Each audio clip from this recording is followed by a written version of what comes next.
Bawat siya liminendan makaknagabisha ikabendaw natstamega kominagabendaw wiji ayam hi siaga ngegisha maji wiji utiak wepenasha inukokkaisek umagdakimnag.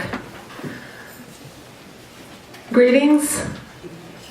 I am happy to see all of you coming to join us in this dialogue.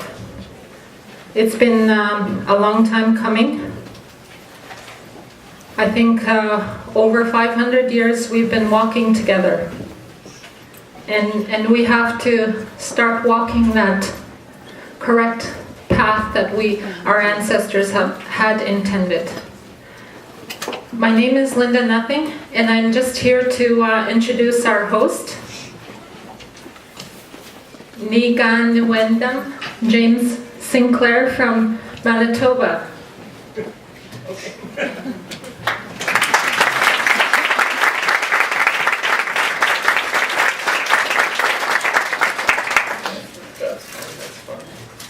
That's great.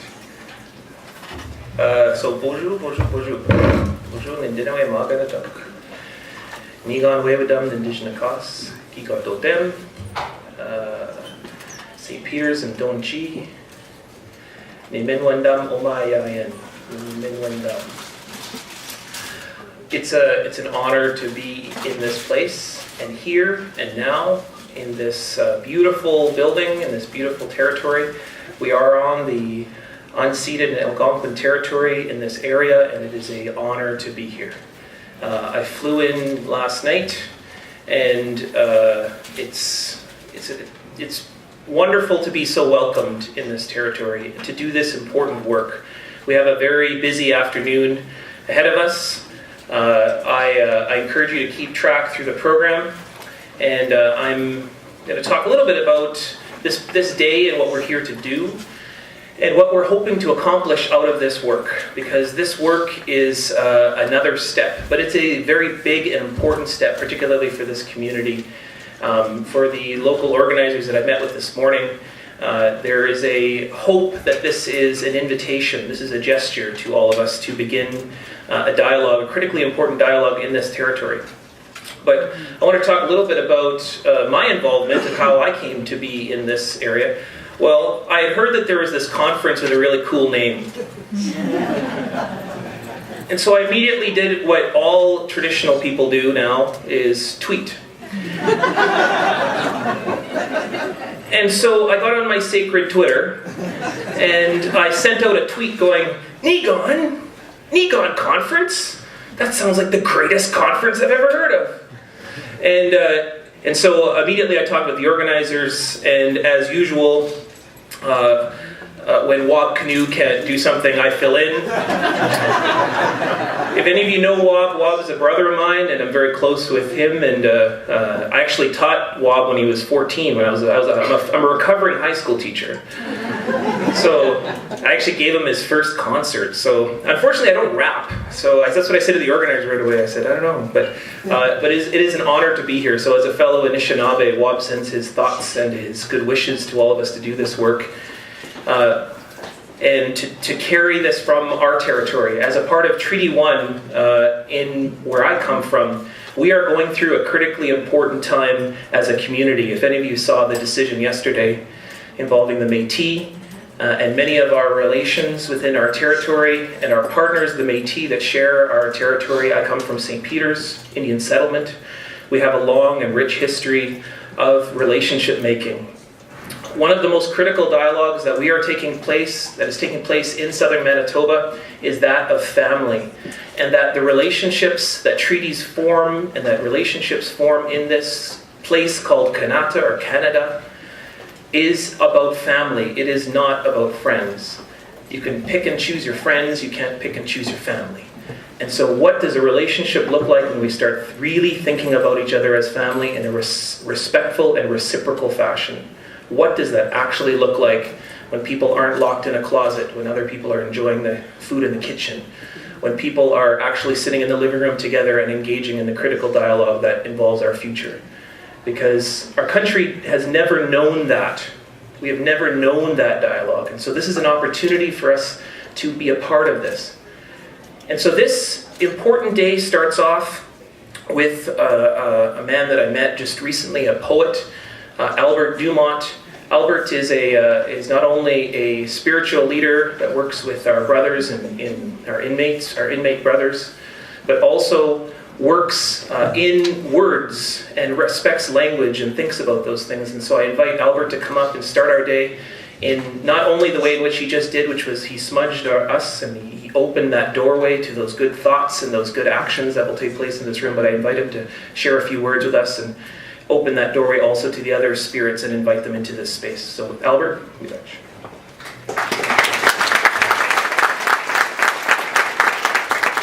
Thank you and welcome. Before I offer words of a prayer and welcoming, I'd just like to say that I met the grandson of a lumber baron here, I guess it was a year ago, and I mentioned to him that this region should be honoring of the forest, the trees, you know, because it was the timber industry, I said, that drew many settlers here, and that needs to be acknowledged. And he said, no, it wasn't the timber industry that drew people here, that drew the settlers here. It was free land. Free land is what drew the settlers here. The fact is, though, the land was not free, because there comes a point where it's going to have to be paid for. The people received it. It was stolen. This land was stolen, and it was given for free for veterans of the War of 1812 and people from Europe. Now the thing about that is, at this point, there's a settlement, tentative settlement, but this tentative settlement, as far as I'm concerned, does not even compensate for what was stolen before Confederation. And Confederation was a long time ago. So what about the compensation between Confederation and today, and what about today to 200 years or 500 years from now? The fact is, there needs to be proper compensation, because as far as I'm concerned, it's like if somebody stole $1 million from somebody else, and the person who had been robbed got some negotiators and said, I want you to get my $1 million back. And the negotiators come back later and said, we've got a deal. We're able to give you $10 from that $1 million that was stolen. And they'd say, well, that doesn't sound very fair. That's the best we could do, though. We fought really hard. I don't understand how it could be that people would think that a paltry settlement like what's been offered is going to cut it. It's a terrible, terrible thing. It's an insult. It's offensive, as far as I'm concerned. And I'm speaking as a spiritual advisor because, as far as I'm concerned, Canada might have gained by stealing Algonquin land. They might have gained physically, but they lost out spiritually. They lost out big time, because spirituality is connected to what's right and what's wrong, and that was terribly wrong for Canada not to make a treaty with the Algonquin people long ago when they had many opportunities to do so. But they turned their backs. And now it's time to reckoning. And you know, whenever we talk about being honorable, we have to understand the meaning of that word. Does everybody understand the meaning of the word honor? Because I think I do. And that is not honorable, and we have to appreciate that whenever there's thefts and robberies and things like this, there's no escape justice in the spirit world. Everyone will have to understand that at some point, because nobody's going to live forever.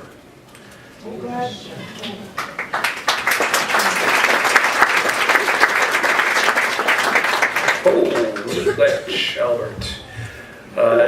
There's we're going to have a chance to talk a lot today and to think and to ask questions not only of each other but also of ourselves. And so this day is an opportunity for this space to be a safe and important space for all of us to share and to think. And the most important thing in my territory amongst my family is we always start with a song or a dance, and sometimes all of that together. So we are so privileged to have Elaine and Theland, who I'll tell you a little bit about Elaine and a little bit about Theland. Elaine comes from northern Saskatchewan, Peter Ballantine First Nation. She's Cree. Theland is Cree and also Potawatomi, so we've got some relatives with me here. So we're going to come up, and also I believe joining them will be Cindy Dumont. Is that? Sorry. She screwed up already. Hey, way to go, hey. Tiffany! Oh, geez, there you go. So sorry about that, Tiffany. Tiffany, come on up. And so they're going to speak a little bit about the song that they're going to share. They're going to share two songs. Tiffany's going to share some opening. But one of the things about dance is the dance is an invitation. And one of the most important things that we've seen in this country for the past 2 months has been an invitation to see the beauty of life and to think about not only the beauty and the reverberations of those sounds, of those jingles throughout creation, but also the ways in which we are marking ourselves into the earth. And that marking into the earth is really declaring to creation, here we are, and look at how beautiful we can be. And so I invite Elaine to come up here. So.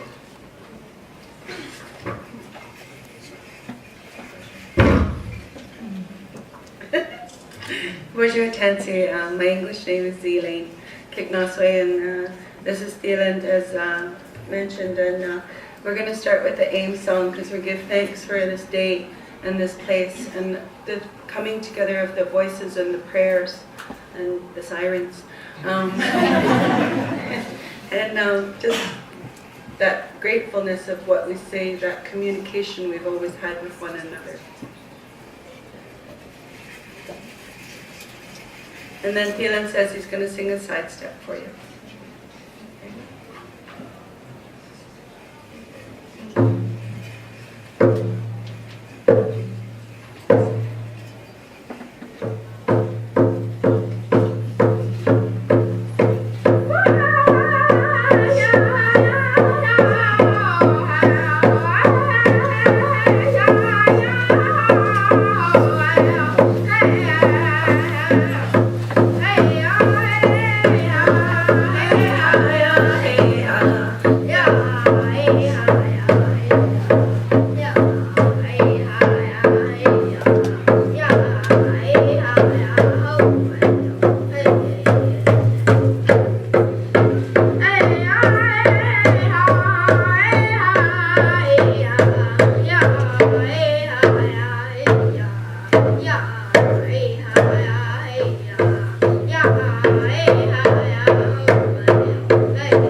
Thank you.